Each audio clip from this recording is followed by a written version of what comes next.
Hello, everybody, and welcome to vBrownBag, the weekly IT video podcast where we bring you experts in the worldwide of technology. Wide world of technology. See what I did there? To talk about their favorite topics, kind of like a show and tell for technologists who want to learn something new.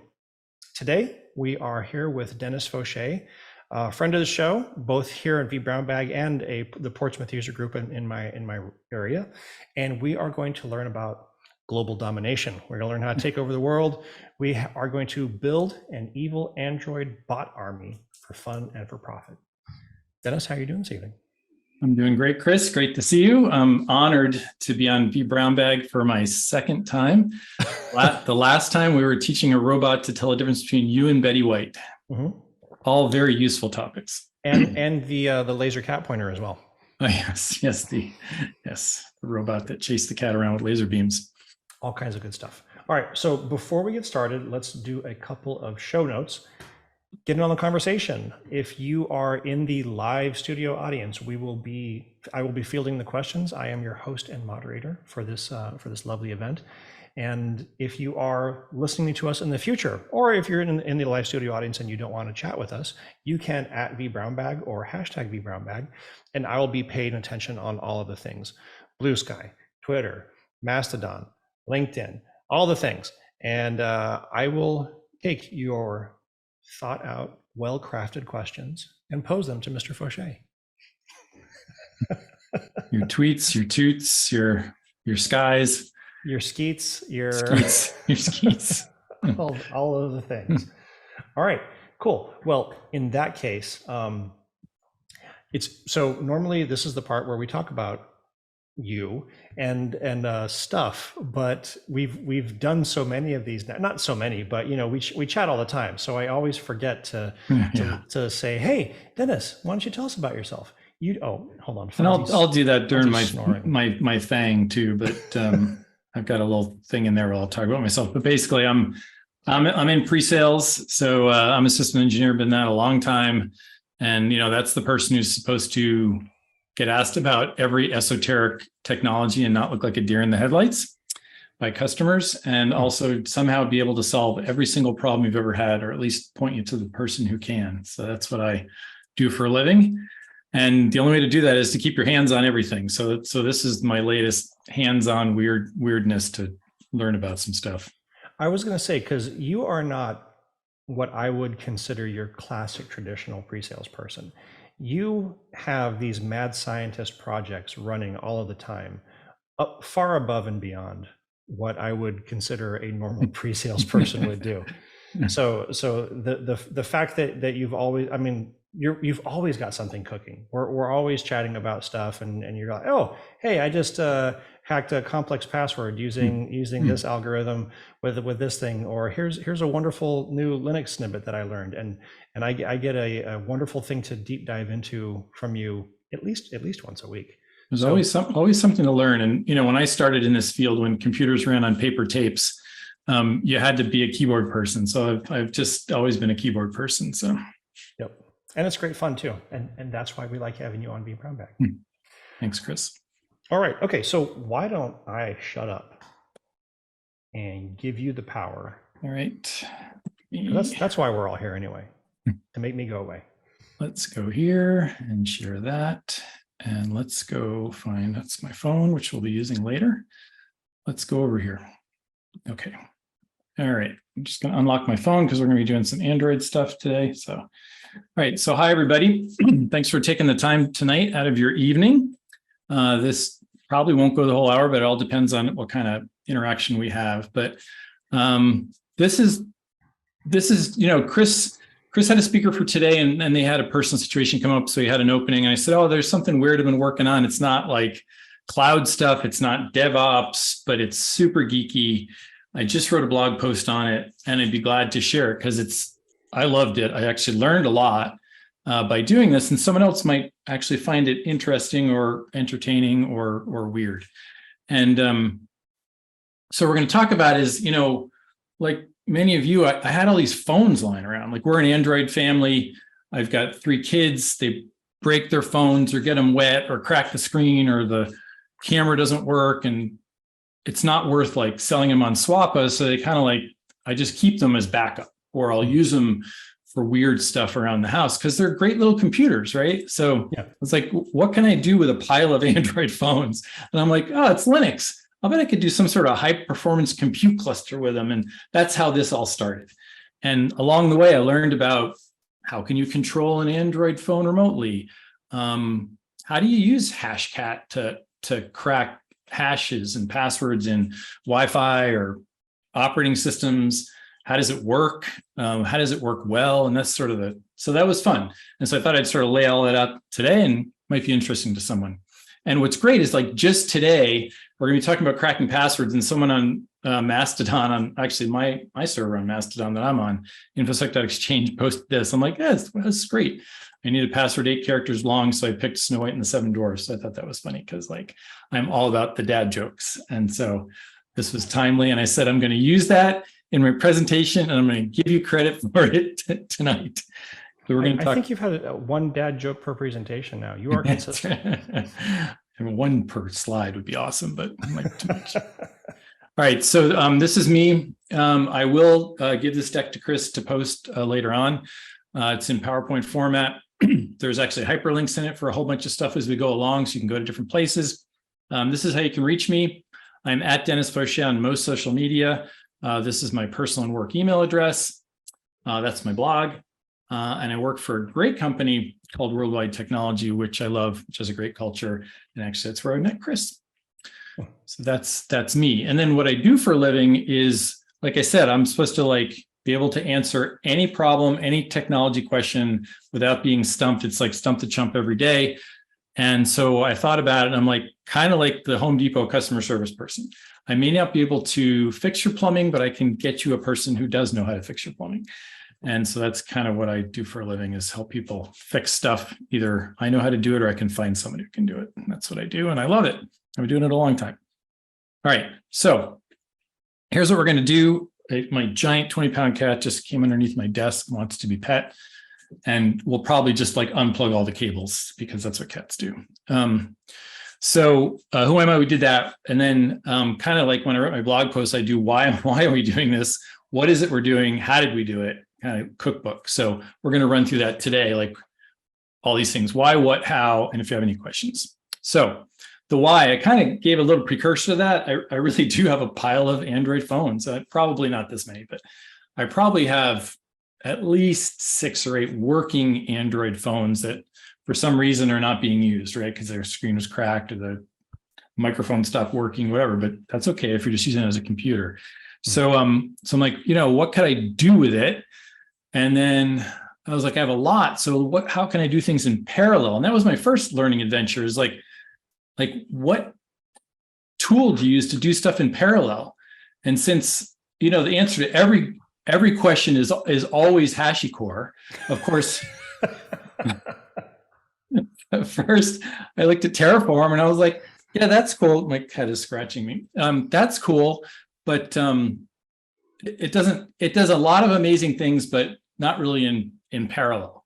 I could be wrong there, and then I'm like, well, what about our old friend Ansible, right? Which works on anything that you can SSH into. I'm like, so I started looking at that. I'm like, okay, yeah, I can tell Ansible to do something just like Terraform to a million phones, but not at the same time, like not sort of in parallel. So I did some more Googling and searching and DuckDuckGoing. Hi, Taz. That's my cat, Taz. And I found there's a program, open source program called Parallel, GNU Parallel, which is meant to do this, which is meant to take a job and break it up across multiple computers and run them at the same time. And I was like, perfect, let's do that. And then I'm like, all right, but what do I want to do in parallel? like what could I do? Like, what's a long running job that I might be able to break up into small pieces? And I have a great interest in InfoSec, which is kind of why I'm on that Mastodon server with a whole bunch of really brilliant and lovely InfoSec people. And so I've learned a little bit as I've gone along, and I actually learned a little bit about Hashcat and reverse engineering password hashes. And I'm like, oh, let's try that, because like cracking passwords can take like hours, days, years. And so that might be something we could break into small pieces. So that's actually what landed on. And that's why we're here. And my huge cat's making me nervous. So, so what are the pieces that you need for this experiment? And also, as I said, it's written up in blog.faucher.net, all in gory detail, but you need some Android phones because you need some Linux stuff to SSH into. Hi, Taz. You need to actually put Linux on top of Android. And I found out you could do that. There's something called Userland. That link will take you to the Google Play Store, and you can install Userland, which I will show you eventually. And then Hashcat to crack the passwords, a dictionary to try to crack passwords against, and the parallel command. So this is what we're going to go through sort of one part at a time. And if my cat keeps sticking me with his nails, he's going to get thrown out of my office. All right. Do you want to take a minute to address the cat? Okay, cat has been addressed. Pet the kitty. Just pet him. He just wants a piece of love. It's true. All right. So here's some of the how we're going to go through a whole bunch of stuff. We're going to talk about Hashcat, how to install this stuff, how to access, how to set up passwordless SSH, which you may already know how to do, but I'm going to go through it anyway for people who don't, for posterity. So let's start with Hashcat. So Hashcat is a tool that basically will come up with all sorts of hashes, like MD5 hashes and other types of hashes. And so let's say you had a password file from somewhere, which isn't people's passwords, but it's MD5 hashes of those passwords, and you wanted to reverse engineer them. That's what Hashcat does. It says, okay, give me a list of words, let's say, and I will go through this, and I will go through this list of words. I will turn every one of them into an MD5 hash, and I'll compare it to that one I'm trying to figure out. And if there's a hit, I'll tell you what that person's password is. And that's how Hashcat works. And that's how hackers find out people's passwords. It's how they find out passwords to Wi-Fi, things like that. And there's a couple ways you can do it. You can just give it a dictionary, which we're going to talk about today. And there's a famous dictionary that I'll show you later called RockU. There was a company, RockU, that had all their passwords stolen. That's why it's called that. And it's 14 million common passwords. And we're going to, later on, we're going to try. I'm going to ask you for a password, and we'll see if it's in that dictionary. So that's the simplest. That's like just a dictionary attack where there's 14 million common passwords. We run it against your password and see if we get a hit. Then there's, it can do something called a combination. You can have two different dictionaries, and it can jam all these words together and see if one of those comes up. Brute force, that's the type of thing that takes years, where it's basically like you've got a 14-character password, and it's going to try every letter in the alphabet and every special character here, and then another one here. And so imagine how many permutations that is, right? That's a lot. Mm-hmm. And it's hard to do actually with a normal computer. And then there's what we're going to do today, which actually made it even harder, is a dictionary plus a mask. So like, a lot of people will end their password in like 2 digits in a special character, like, 99 bang or 01 bang or 02 bang. You can actually take that dictionary and say, okay, take every word in this dictionary, and then take every number 0 through 9, and then every number 0 through 9, and then every special character, and come up with all these passwords, create a hash of all those, and see if we can crack this one. And then there's some other ones. You can do it in reverse. You can do an association where, hey, I know this person's password probably has their dog's name in it. So let's do Ralph plus some other stuff, and that's called association. So Hashcat can do all these different things. You just tell it which of these patterns to do, and it goes off and does it using your CPU or your GPU if you have one. I'm running on a M1 Mac, so I use a GPU here, but on the Android, it just uses the CPU, which is great because just running it on 1 was slow, but running on 4 was much faster. Okay. Any questions about that? No, I'm jazzed to see this. All right. I actually took a hashing primer a couple of weeks ago. So all right, cool. And that was not how to make potatoes. Okay. Correct. So let's do a demo right now, right? So I'm going to flip over to my terminal here, and I've got this program which you see there, which is demo.shell, which basically it's going to ask us for a password. It's going to create an MD5 sum for it, and then it's going to clear all the known passwords, because when you run Hashcat, it actually remembers all the ones it found. And if you ask it again, it'll just go to the one it already found. It's like bam, without even doing the math. So we're going to clear all the passwords we know, and then we're going to run Hashcat against the hash and see if it's in the common dictionary. So I'll get us started, right? So I'm going to do demo.shell, and I'm going to say, is SpongeBob in this mixed case in it? So it created a hash. So that's the hash, MD5 hash of SpongeBob. And then what it did is it went through 14 million common words, started creating MD5 hashes, and said, let's say the first one was Betty Rubble. Okay, it created a hash, and it's like, does it match this? No. Let's go to the next one. Fred Flintstone. Nope. So it just went through not necessarily all 14 million, but until it found one that hit, right? So it went through this Rocky, which is 14 million common passwords, started MD5ing every one of them and comparing them to the word SpongeBob, and it found it in 2 seconds. Now I have a GPU, so it ran kind of fast. I'm running that one on my Mac. So I'll take something that you think might be a common password. Doesn't have to be all letters, can have numbers, can have exclamation points. If anybody in the chat wants to try something, if not, Chris, you can give me something that you think might be a common password. Graham said summer 2023. Okay. Uppercase S, okay? Yeah. All right, let's try that. Okay, that one did not come up probably because this dictionary has been around a long time. Ah, okay. So let's try summer. That came up. Let's try it again. Let's try summer 1999. There you go. Nope. So that's actually not a bad password. Now it doesn't mean we couldn't do one of these mask attacks and say, do a word plus 4 numbers after it, and then find it. Let's see. Let's try another one like, I don't know, Mickey Mouse or something like that. So that came up. We could try something like Mickey Mouse 01. Oops, 01. Let's see if that one comes up. Nope. So this is just the simplest one where it just goes through the dictionary, sees if it's in that 14 million word dictionary. And then if it finds it, it finds it. If it doesn't find it, it doesn't find it. But that's basically how Hashcat works in the simplest form. But I made it a little more complex to find even passwords that aren't in there. I said, take these words and put suffixes on them to find even more. So that I just wanted to show you an example of how it works. And we found some, and we stumped it on some, like summer 2023. I think you kind of just answered a little bit of Graham's question just now. Is there a superscript somewhere to try all of the combinations of methods to find a password? Yeah, so in Hashcat, there's let's see, I don't even know what's in here. I don't even know if there's a man on this one. There's a wiki for it, but yeah. I mean, because you couldn't option to use brute force in combination with other things, because that's going to you can do those there's different permutations. You can choose what you're going to do, right? There's you can't do them all together.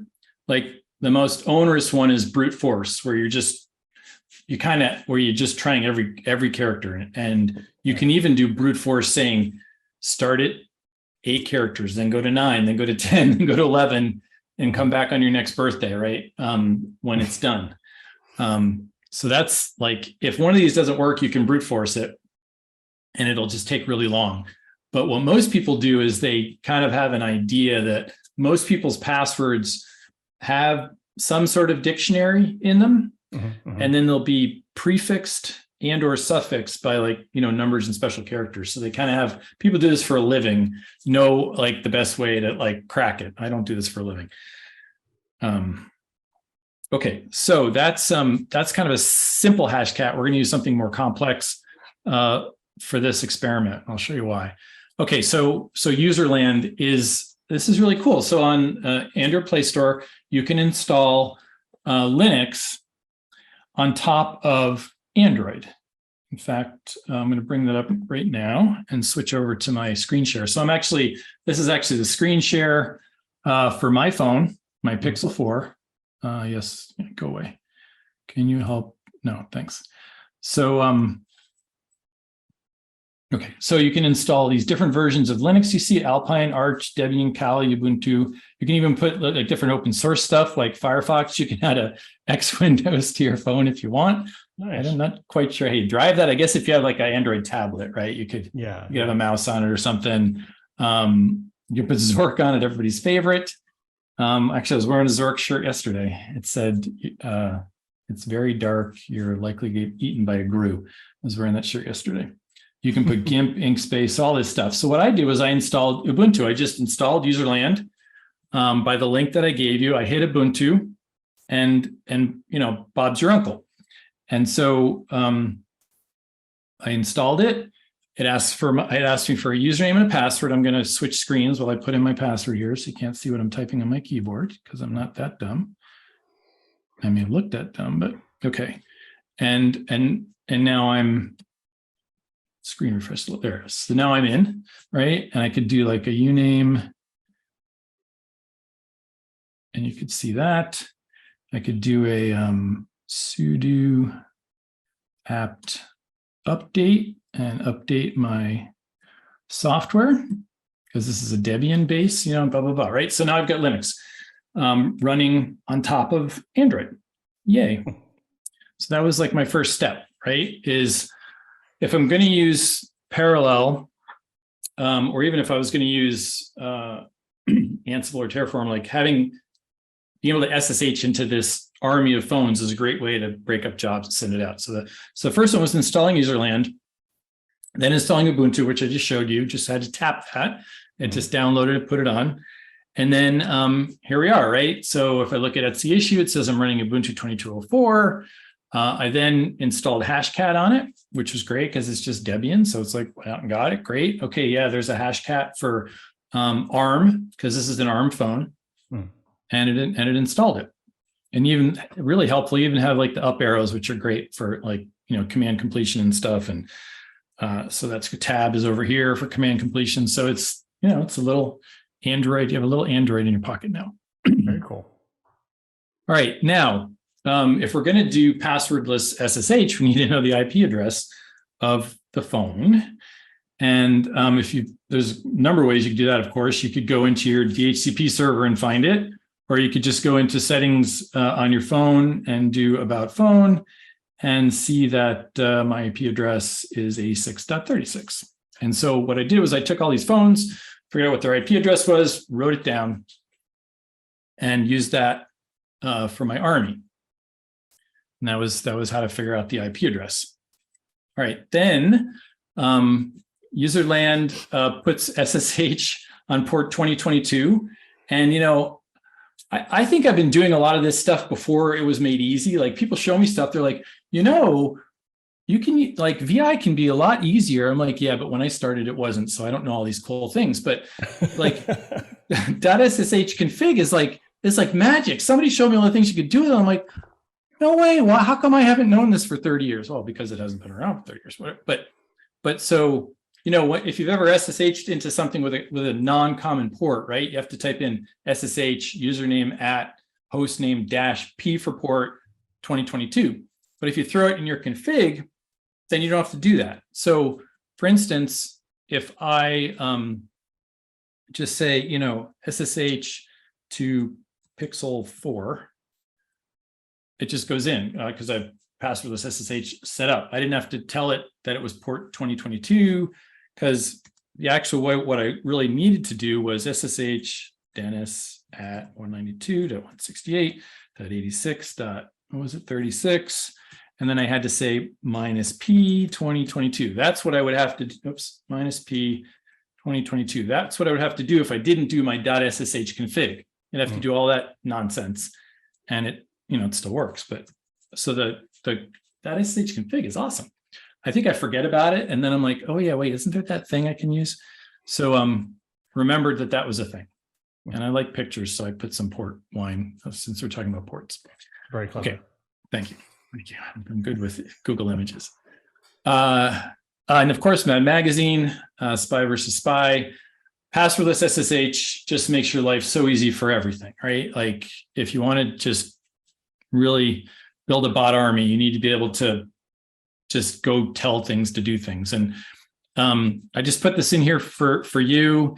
If you've never set it up before, this is how you do it. Like on your host computer, you generate your public and private key. Then you SSH into your destination computer and make the directory.ssh over there. And then you take your public key and you jam it over onto that destination into its authorized keys.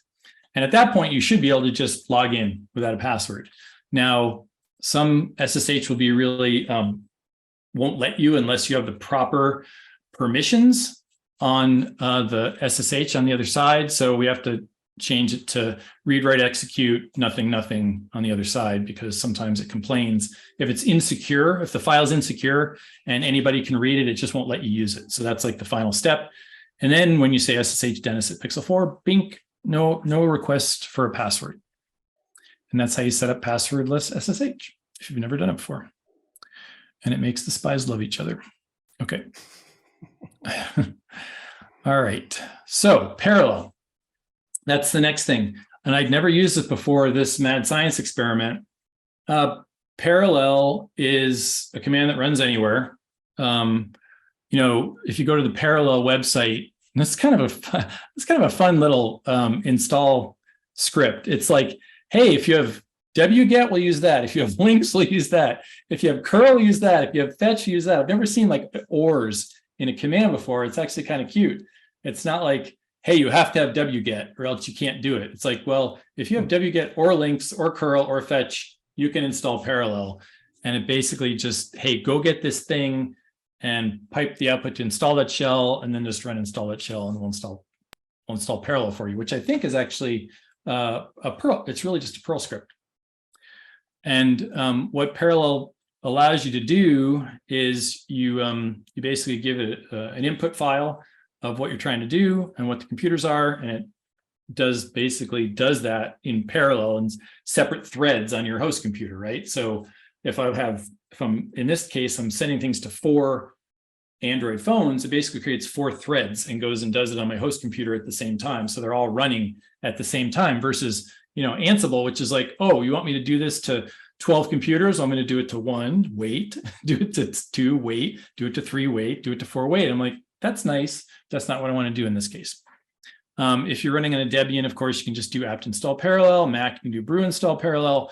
And Windows, you have to install like Cygwin or WSL or whatever to make that happen. And nothing's ever as easy on Windows. But with WSL, it's a lot easier. So that's that. All right. Any questions? We still good? Yeah. So for parallel, you have it running on the 4 phones. Oh, sorry. Yeah, thank you. You have it running on one host computer. So this is my controlling computer. In my case, it's my Mac that we're talking about now. Okay, so there's the controlling computer runs parallel and then kicks off 4 threads in parallel that are then talking to the Android phones. Gotcha. Okay, cool. Thank you. I needed to say that here, that it's the controlling computer that gets parallel put on it. The only thing that's needed on the Android phones is Linux and Hashcat and passwordless SSH. Nice. All right. Okay. So where do you get this magic 14 million list of passwords? There's a lot of places. If you just Google like rocku.txt download, it might send you to Kaggle, which is this one. And if you've never been to Kaggle, it's awesome. Like if you want to do like machine learning experiments, like it's all here. Like you can actually run stuff there. Like they'll give you a prompt and you can run machine learning. You can get data files from there. You can get programs from there. You can get notebooks from there. And in this case, you can actually download rocku.txt and run experiments on it from there. So that's where I got mine. There's lots of other places to get it, but you just go there on the link that I gave you, you click download, and now you have 14 million passwords that you can play with. But check out Kaggle if you've never checked it out. It's an amazing free resource. You just create an account and you can do machine learning and run Python notebooks, and it's awesome. All right, let's get to it. So then I was like, all right, let's figure this out. How am I going to set this up? Now I'm not going to go to jail, so I'm not going to try to crack somebody's actual passwords. So I said, well, I need to make up my own hash, like if I had my own password file. So what I did was I actually took the rocku.txt file, which are actually English passwords, and I brought it into VI, did some VI foo, and at the beginning of every single password, I put a echo -n, and after it, I said pipe MD5 sun, and also trim off the little trailing dash, and that'll give me an MD5 hash of 14 million passwords. So I just went into VI, did a little search and replace, turned it into a shell script, ran it, and now I had 14 million hashes that I could use to play with and try to crack. So that's how I did it. So here's a smoke test on one hash. So if in fact, if I do the smoke test, if I just take this guy here, which is 533 is this guy, this password 9801 bang JMC. So if I let's see, so if I copy that and I go to my prompt here and I go and I run it, it found it. It's like, okay, I found it. The password is 9801, and it actually tells you cracked when it finds it. So yeah, I cracked that one. It was in the rocku.txt. So I took that hash and I started going through rocku, turning hashes out of every password, and I finally found it, and that's your password. So that actually worked. So like, okay, now I know how to use I know how to use Hashcat, and this junk worked. Okay, great. So that was great. I know how to use Hashcat now. So let's find an experiment that's going to take a real long time to run, because we want to break it up and make it faster, right? I'm not going to take a 1 second job and try to break it down to a quarter of a second, right? That doesn't help me. So I'm like, all right, how about 1,000? Let me try to crack 1,000 passwords on a phone. So what I did was I just did like a head command, head -n 1,000 of my 14 million passwords. And I said, all right, let's do that. So it's like, basically, here's a file of 1,000 hashes, and I want you to try to crack them all with rocku.txt. It took 6 seconds. I was like, all right, well, that's not great. All right, well, how about a hybrid dictionary attack, which is instead of an A0, it's an A6, where it's like, hey, I want you to use this dictionary, but I also want you to append to the end. I want you to suffix every number from 0 to 9, which is what D means, every number from 0 to 9, which is what D means, and every special character, right? All the swear characters at the end. So doing that on only 480 hashes took 32 minutes. I was like, awesome. Because it's just such a much larger permutation, right? It's got to create so many more hashes now, and then compare them to the 480 hashes that are in there. I was like, oh, great. 32 minutes. That's great. And then I was like, okay, so now I found something that takes 32 minutes. How do I split it up? And at first I was like, well, what if I only ask it to do 120 hashes instead of 480? And it took exactly 32 minutes. And that's because I don't know what I'm doing.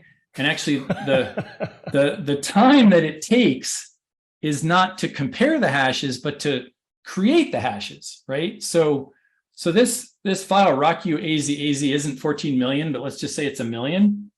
It still has to go through, it still has to create hashes for 1 million English words plus other permutations. So even if I said I want you to do one hash against these 1 million passwords, it would still take 32 minutes, because it's got to go through 1 million passwords and create their hashes and all their permutations with digits and special characters. So I was like, oh, okay, now I get it. It's the creating the hashes that takes the time, not the comparing the hashes. So comparing to one hash or comparing to 480 hashes is exactly the same time, because in both cases, I have to create 1 million hashes, and that just takes 32 minutes. I'm going to create 1 million hashes, whether I compare it to one password or 480 passwords. Does that make sense? Yes. Okay. All right, good. So I was like, all right, okay, so then let's not split the hashes, let's split the dictionary. Let's take this 1 million password dictionary and split that into 4 pieces. And then take those 4 pieces and put them on the phones. And that actually was able to then cut it down significantly. So now it's time to do it, right? So I got my 4 Android phones, they're running Userland. They've got Hashcat installed. They've got passwordless SSH running. And so I wrote this parallel script that I'm going to show you that called parallel Hashcat. And what it does, the first thing it does is it takes the million passwords, whatever it was, and I used the split command to split them into 4 equal pieces. And it does a passwordless SCP and sends them over to the 4 phones in parallel. So that's the output that you see when it's running. And then it sends the 480 hashes to all 4 phones, SCP in parallel, bump, bump, bump, bump to the 4 phones. Mm-hmm. And then it runs and it clears any found passwords, like we did just on my Mac, but it clears all any found passwords, so we're not cheating on the phones. Also with an SSH command that just removes the found passwords, and then it runs. And it was 9 minutes, not 32 minutes. And so it actually works. So what I was doing is basically saying to each phone, I want you to only use a piece of the dictionary. Now every phone's running against 480 hashes, but there are going to be a lot of misses, right? There's going to be probably 120 hits if we're lucky on each phone, but we don't have to go through a million.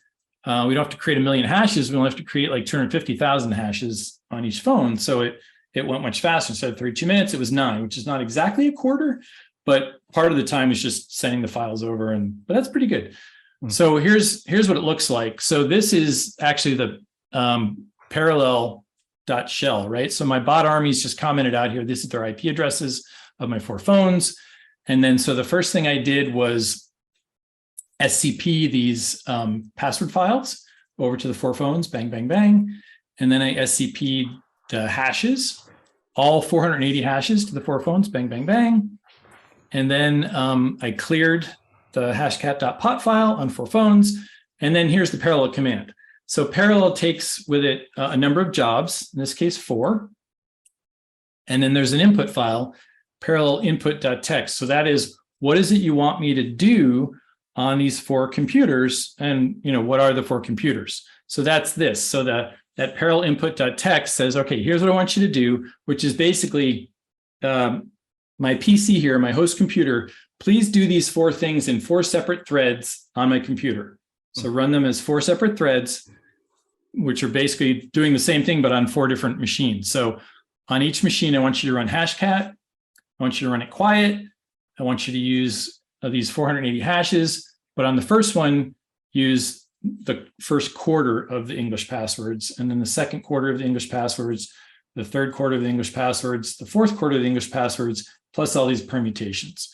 So these are the 4 threads that ran out there. Instead of 1 thread running in 32 minutes, I did 4 threads, and the total elapsed time was 9 minutes, which it worked. Any questions about that? None from me. Make sure that nobody in the audience. Nope. And the additional time that was added onto it, that was transfer files and yeah, because I forget where I put my time command.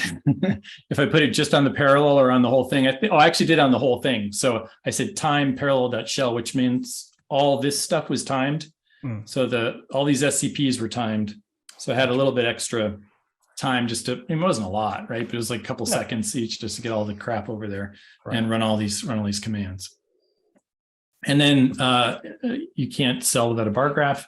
So this is my lovely bar graph based on seconds.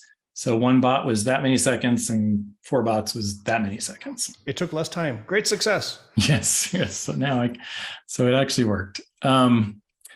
Okay. So as you've been noticing, I've been putting monster movies in here. So can you name this movie? Can you name this movie? I'm going to refrain from answering because I can answer it easily. All right, good. You and anybody in the audience, name this mad science movie. Graham got it. Good. Nice jobs. So weird science. Great. Kelly LeBron. Yes. Great cult movie. So that was the explanation. We ran demo.shell. I actually have another one called hybrid demo.shell, which will do exactly what we were just doing. Take a password we think might be in the dictionary and add special characters at the end. Like the password I use in all my home labs comes up, like cracks that like in no time. Like, oh no, like SpongeBob 99 bang. You know, I'm a big fan of adding 2 digits and a special character at the end of words. But here we'll run our hybrid demo.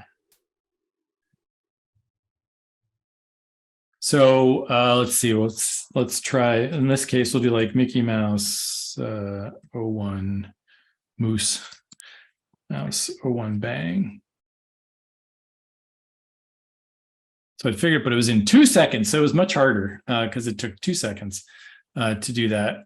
And but it basically take what it does. It takes that 14 million words and then does a permutation of all the numbers and all the special characters to see if it can hit it. So let's try. What do we have? Sponge. Well, we know SpongeBob is there. How about Patrick 99 bang? Yeah, found it. Okay, so that's like a still more complex, and that's the actual same algorithm that I was using for this experiment. All right, and that's it. So I knew we'd be a little short. You know, it's not like a ton of information. It took a long time to figure it all out, of course, but once you figure it out, it seems a lot simpler. But I just wanted to sort of share that because it was fun. I did learn a lot about Hashcat, how it works. I learned, actually, I've been working with Android since day one. I learned a little bit more about Android as well. And it was fun. So I like doing stuff like this. It's good mind expanding stuff, even if it may not have a practical job purpose. It's always good to learn, and you never know when you're gonna need this stuff. I mean, Patrick, that was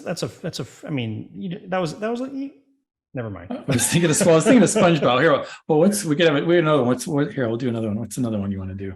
With 2 digits and a character, special character at the end. Has to be 2 digits and a special character. Let's do circumnavigate. Oh wow, that's a great one. Circumnavigate. Yeah, okay, what are our digits in our special character? 23 period. Oh, period. I like that one. Oh, it's thinking hard. Thinking hard. Circumnavigate might not even be in the password file. I'll have to try it with a lowercase c next time. Wow, that's a good one.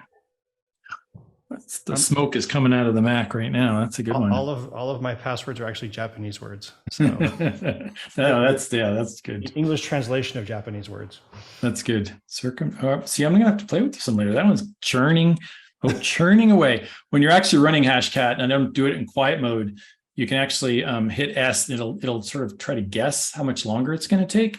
Yeah, which is kind of fun. It'll be like, all right, at the rate I'm going, this is going to take the next 5 hours, 5 minutes, or 5 seconds. So that's a stump to jump. In quiet mode or not running in quiet mode? You're not running in quiet mode. It keeps showing you what it's doing and how far it's gotten. And okay, I've got 10 million permutations. I've made it through, 1 million, sort of thing. Very fun. That was a good one. Thank you. We'll let that one run. I'm going to have to use it as a password for some of my things. Yeah, it's a good one. No, dude, that was absolutely fantastic. Thank you very much. Thanks for having me, Chris. Mamo really appreciated it. Thank you so much again. Please come back again, please. Oh, that's nice. We're gonna have you on all the shows: the Pug, the VTUG, the vBrownBag. Well, VTUG. Well, I haven't done a VTUG in decades. Well, we shut it down. It's we stopped doing them in 2019. So that's why. Yeah, awesome. Well, Mr. Faucher, thank you so much for coming on. Thanks, Chris. Your presentations are always top notch, very well polished, stellar, and I always come away learning something spectacular. So for all of the people in the future, all of the links that are going to be in here, I will share them in the show notes in YouTube. And is this going to be up on SlideShare as well, or no? I'll send you the PowerPoint and do whatever you want. I will do with it whatever I want. I'll pop it up on the SlideShare and have a link for it there as well. Cool. Well, everybody have a wonderful evening, and thanks once again for enjoying a magnificent vBrownBag. Dennis, fantastic. Fantastic. Thanks, Chris. Thanks for coming, everybody. Bye. Bye.